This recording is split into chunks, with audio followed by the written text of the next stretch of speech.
Result आता है ना दोस्तों में एक नंबर की वैल्यू बढ़ जाती है। अगर आपके 99 आए तो सोचिए उस लड़की पर क्या गुजरेगी जिसका एक नंबर से फर्स्ट डिवीजन छूट गया। और सोचिए आप एग्जाम में कुछ ऐसी गलती कर देते हो जिसकी वजह से आपके 20 से 25 नंबर या उससे ज्यादा नंबर कट जाए तो क्या होगा।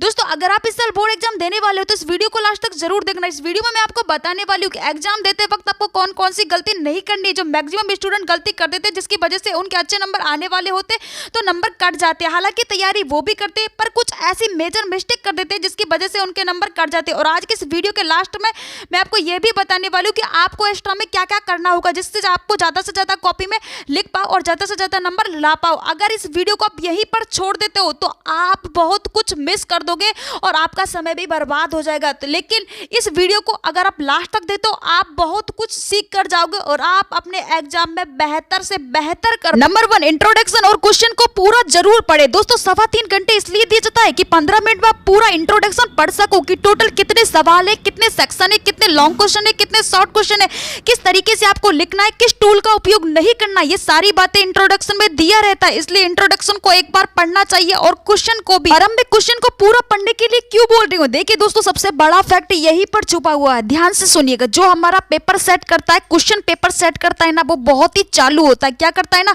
वो हमारे बुक से ही क्वेश्चन उठाएगा और उसमें कुछ चेंज कर देता है। जैसे मैथ के बहुत सारे क्वेश्चन ऐसे होते हैं जो आपने इतना बार रिवीजन कर लिया है ना कि उसका आंसर भी आपको याद हो गया। आप क्वेश्चन बोलो और आंसर आप तुरंत ही जवाब दे देते हो। इसका फायदा उठाता है एग्जामिनर। हमें भ्रम में डालने के लिए क्वेश्चन हमारी बुक से उठाएगा लेकिन उसमें डिजिट चेंज कर देता है। 10 की जगह 15 कर देगा, 15 की जगह 20 कर देगा, 20 की जगह 30 रख देता है। और हमें जैसे थोड़ा सा क्वेश्चन पढ़ते हैं और हमें लगता है कि अरे यार ये क्वेश्चन तो मेरी बुक से आया, सेम वही क्वेश्चन है, और हम कई बार जल्दीबाजी में उस क्वेश्चन को पूरी तरीके से नहीं पढ़ते हैं और सॉल्व करने लग जाते हैं। लेकिन इसका ध्यान हम नहीं रखते, इसमें कुछ चेंज किया है और इससे हमारा आंसर गलत हो जाता है और नंबर कट जाते हैं। तो इसलिए क्वेश्चन को 1 या 2 बार आपको बहुत ही ध्यान से पढ़ना है। क्वेश्चन समझ में आ जाएगा तो आंसर लिखना बहुत ही आसान हो जाता है। सेकंड, जो क्वेश्चन आपको याद है पहले उसे सोल्व करें। हाँ, आपने बिल्कुल सही सुना, जो क्वेश्चन आपको लगता है कि मुझे याद है, आप उसमें 100% श्योर हो तो पहले उसे सॉल्व करें। क्योंकि हमारे माइंड का एक गजब फितरत होता है, ये जितना जल्दी याद करता है उतना जल्दी भूलता भी है।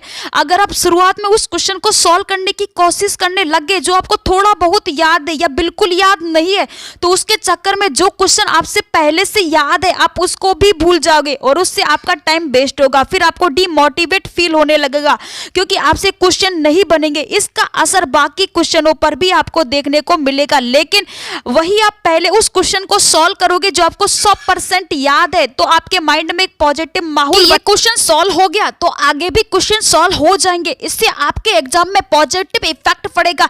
इसलिए आपको किसी भी क्वेश्चन को सॉल्व करने के लिए 3 टिप्स को फॉलो करना होगा। फर्स्ट में सबसे पहले उसी क्वेश्चन को सॉल्व करना होगा जो आपको सबसे अच्छा आता है, 100% आता है, उसको फर्स्ट में सॉल्व करना है। सेकंड में जो क्वेश्चन आपको थोड़ा बहुत आता है फिर उसे सॉल्व करना है। और थर्ड नंबर पे आपको उस क्वेश्चन को सॉल्व करना है जो आपको बिल्कुल भी नहीं आता। कोशिश करनी है कि उसे आपको सॉल्व करना है। टीचर उसमें भी कुछ ना कुछ नंबर आपको देकर ही जाएगा। Point, do not over writing first page and second page. देखिए एग्जाम में हमारा प्रेजेंटेशन का बहुत मायने रखता है। देखिए हम अपने एग्जाम की कॉपी में आंसर लिख रहे हैं या नहीं लिख रहे इससे तो फर्क पड़ता ही है, लेकिन हमारा प्रेजेंटेशन क्या है इससे बहुत ज्यादा फर्क पड़ता है। हम सामने वाले को कितने सरल और स्पष्ट शब्दों में समझा पा रहे ये बहुत ही मायने रखता है। बहुत सारे स्टूडेंट फर्स्ट पेज में और सेकंड पेज में ही ओवर राइटिंग कर देते हैं और लेकिन ऐसा करने से उनका पूरा पेपर खराब हो जाता है क्योंकि first impression is the last impression. अगर शुरुआत अच्छा होगा तो अंत भी अच्छा होगा। अगर हम फर्स्ट पेज में ही ओवर राइटिंग या आंसर गलत लिख रहे हैं तो टीचर के माइंड में पहले से ही ये बात बैठ जाएगी कि ये लड़का एक एवरेज स्टूडेंट है जो फर्स्ट पेज में ही गलती करते आया है, तो ये बोर्ड एग्जाम की कॉपी में आगे भी गलती करते आया होगा।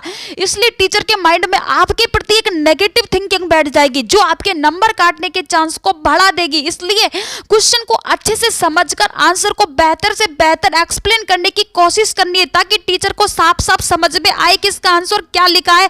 और दोस्तों ओवर राइटिंग का बहुत ज्यादा इफेक्ट पड़ता है board exam. Number 4, question number डालना ना भूले। अगर आप आंसर लिखते वक्त क्वेश्चन नंबर डालना भूल जाते हो तो ये आपकी सबसे बड़ी गलती होगी क्योंकि टीचर कंफ्यूज हो जाएगा कि किस क्वेश्चन का आंसर कौन सा है और हो सकता है कि परेशान होकर आपका नंबर काट ले। इसलिए ध्यान रखना है सेक्शन आपको डालना है और क्वेश्चन नंबर आप आपको डालना जरूरी है। नंबर 5, कॉपी को पूरा भरने की कोशिश करिए। देखिए ये तो आपकी क्षमता पर डिपेंड करता है और कितना समय बचा है इस पर डिपेंड करता है। अगर आपने 80 नंबर का क्वेश्चन बना दिया है जो आपको आ रहा है, अगर 20 नंबर का क्वेश्चन ऐसा है जो आपको नहीं आ रहा है लेकिन आपके पास टाइम बचा है, तो उस क्वेश्चन से रिलेटेड आप अपने हिसाब से जरूर कुछ ना कुछ लिखे, क्योंकि उसमें आपको जरूर नंबर मिलेगा। देखिए कोई फेल क्यों होता है, क्योंकि इसलिए फेल होता है कि वो एग्जाम कॉपी में लिखता ही नहीं है, अगर लिखता है तो बहुत कम लिखता है। देखिए टीचर का किसी स्टूडेंट के साथ दुश्मनी नहीं होता, अगर कुछ लिखता तो वो नंबर जरूर दे। अगर आपको पास करेगा तो किस बेस पर करेगा, अगर आप कॉपी में कुछ ना कुछ लिखोगे तभी तो आपको पास करेगा ना। इसलिए आपको जितना हो सके उतना आपको कॉपी में लिखना है, क्योंकि दोस्तों मेहनत कभी बेकार नहीं जाती। इसलिए किसी क्वेश्चन का आंसर नहीं आ रहा तब भी लिखने की पूरी कोशिश करनी। दोस्तों वीडियो के स्टार्टिंग में बोला था कि आपको कुछ एक्स्ट्रा बताकर जाएंगे, तो दोस्तों आपको एक्स्ट्रा में क्या क्या करना है आप जरूर नोट कर लीजिएगा। टिप्स नंबर 1, एग्जाम में वॉच लेकर जरूर जाएं। जी हाँ दोस्तों आपने बिल्कुल सही सुना, एग्जाम में वॉच लेकर जरूर जाएं, क्योंकि एग्जाम में एक एक मिनट की वैल्यू बढ़ जाती है। अगर आपके पास वॉच रहेगी तो आपको पता रहेगा कि मेरे पास इतना समय बचा है और इतना क्वेश्चन अभी बाकी है, जो एग्जाम में बहुत जल्दी आप टाइम के हिसाब से अपने क्वेश्चंस को सॉल्व कर पाओगे। इसलिए एग्जाम में वॉच बहुत जरूरी है। टिप्स नंबर 2, किसी भी प्रकार का कोई नया पेन लेकर ना जाए। जी दोस्तों आपने बिल्कुल सही सुना, आपको न्यू पेन लेकर नहीं जाना है। आप जिस पेन से पहले से लिखते आए हैं वही पेन आपको लेकर जाना है। आप एक ही एक्स्ट्रा पेन साथ लेकर जाएं, क्योंकि दोस्तों आप दूसरा नया पेन अगर लेकर जाओगे तो आपकी हैंड राइटिंग पर बहुत ज्यादा इफेक्ट पड़ेगा। इसलिए जिस पेन को आप पहले से यूज कर रहे हो उसी पेन को आपको लेकर जाना है। टिप्स नंबर 3, एग्जाम में पॉजिटिव थिंकिंग रखें। जी दोस्तों एग्जाम में आपको पॉजिटिव थिंकिंग रखनी है। बहुत सारे स्टूडेंट ऐसे होते जो घबराए हुए रहते, एग्जाम में ऐसा होगा वैसा होगा, पता नहीं कैसा लिखेंगे कैसा होगा, तो इसे आपको घबराना नहीं। ये सारी चीजें सोचते रहोगे तो आप कुछ भी नहीं कर पाओगे और आप एग्जाम देने से पहले ही सब कुछ भूल जाओगे।